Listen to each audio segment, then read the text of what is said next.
cutting hair, oftentimes when you're doing somebody for the very first time, I like to think of it, I've mentioned this before, as sculpting a statue. Whether you've ever sculpted a shape out of clay or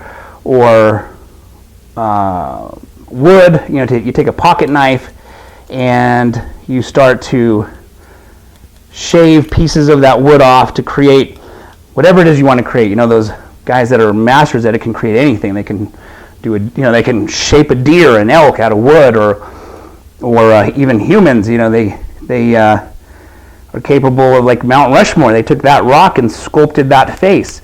Anyone can sculpt.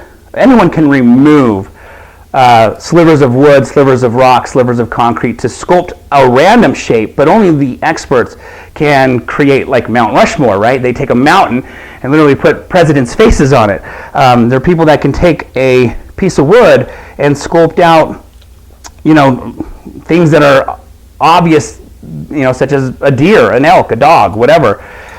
But they don't do it in one shot. They don't literally take the piece of wood and go, okay, there's the antlers, there's the legs, there's the back legs, all right, there's my deer. That's just not how it happens. They take a little piece, a little piece, a little piece, they look at it, they brush it off, they blow on it, and then they take a little piece, little piece, little piece, they brush it off, they blow on it, they look at it. Before you know it, there's the antlers. Now they got to do the face, right? And that's like cutting hair. I don't just take one section and whack, whack, whack, whack, whack, okay, the haircut's done. I take a little piece, little piece, little piece, I look at it, brush it off, kind of see what it does. So think of cutting hair similar to sculpting. If you treat it kind of like an artistic project, you're sculpting an artistic project, and meaning that you're actually looking at it to see how it looks, your haircut's going to come out typically better than if you treat it as a technique. Meaning, right now what I'm sharing with you is the technique I'm using. I start here above the ear, I work forward, and then I start here above the ear and I work backwards. That's the technique. I take vertical sections one by one by one, either over directing to the previous or going as short as my finger.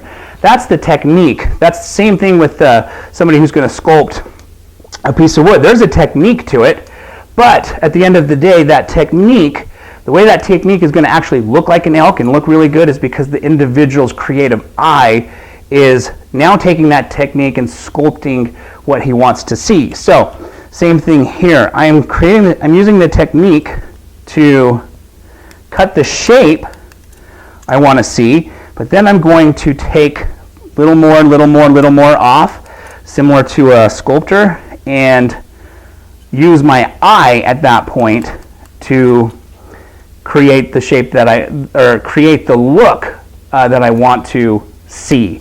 So right now I'm creating the shape that I want to see, but that doesn't mean I like what I see. I have to then adjust this technique that I'm cutting to eventually be an end result of what I like to see, if that makes sense. So let me turn the chair. We're working our way to the back.